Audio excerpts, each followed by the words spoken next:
Risk ఎంతున్నా ఓ పని చేయాలంటే మనసుంటే మార్గం ఉంటుంది అంటారు. అయితే టాలీవుడ్ రెబల్ స్టార్ ప్రభాస్ కి మనసుంది కానీ మార్గమే దొరకట్లేదు. రామ్ చరణ్ నుంచి బన్నీ వరకు, యష్ నుంచి మహేష్ వరకు అందరూ అదే మాట అంటున్నారు. అందరికీ మనసుంది కానీ మార్గమే దొరకట్లేదంటున్నారు.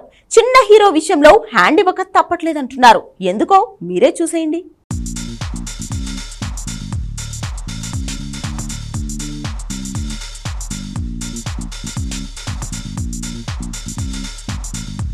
ట్రిబులర్ తో రామ్ చరణ్ రాముడి గెటప్ లో షాక్ ఇచ్చాడు. క్లైమాక్స్ లో వచ్చే ఆ ఫైట్ లో రాముడి అవతారంలో విల్లు పట్టిన తను మతి పోగొట్టాడు. ఇక రెబుల్ స్టార్ ప్రభాస్ అయితే ఏకంగా రాముడిగా మారి ఆది పురుష్ మూవీ చేశాడు. అలా వెండితెర రాముడిగా ఈ ఇద్దరు హీరోలు కనిపించారు. కానీ వెండితెర హనుమంతుడి పాత్రకు మాత్రం నో చెబుతున్నారు. హనుమాన్ మూవీ పాన్ ఇండియా లెవెల్లో 300 కోట్లు రాబట్టింది. అందుకే ఈ సినిమాకు సీక్వెల్ రూపంలో జై హనుమాన్ ప్లాన్ చేసింది cinema team.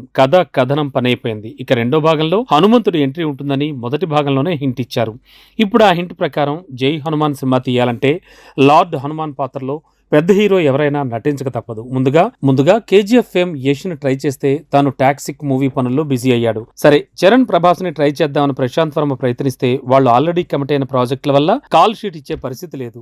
Allu Arjun Pushpa 2 shooting పూర్తయ్యే వరకు తన లుక్ మార్చకూడదు కాబట్టి గెటప్ కోసం హనుమాన్ పాత్రకు నో చెప్పాల్సి వచ్చిందట. ఆఖరికి మహేష్ బాబుని కూడా జై హనుమాన్ రోల్లో గెస్ట్ గా కనిపించేలా ప్రశాంత్ వర్మ ప్రయత్నిస్తే రాజమౌళి మూవీ పూర్తయ్యే వరకు తన లుక్కే రివీల్ కావద్దని కండిషన్ ఉంది. సో అక్కడ నో ఛాన్స్. ఏదైనా ఛాన్స్ ఉంటే మెగాస్టార్ చిరంజీవినే అనుకుంటున్నారు. కానీ విశ్వంభర మూవీ పూర్తయ్యే దాన్ని బట్టి చిరు లార్డ్ హనుమాన్ గా కనిపిస్తారా లేదా అనేది ఇంకా తేలాల్సింది. అందరికీ ఆ పాత్ర వేయాలన్న మనసున్న మార్గమే కనిపించట్లేదు.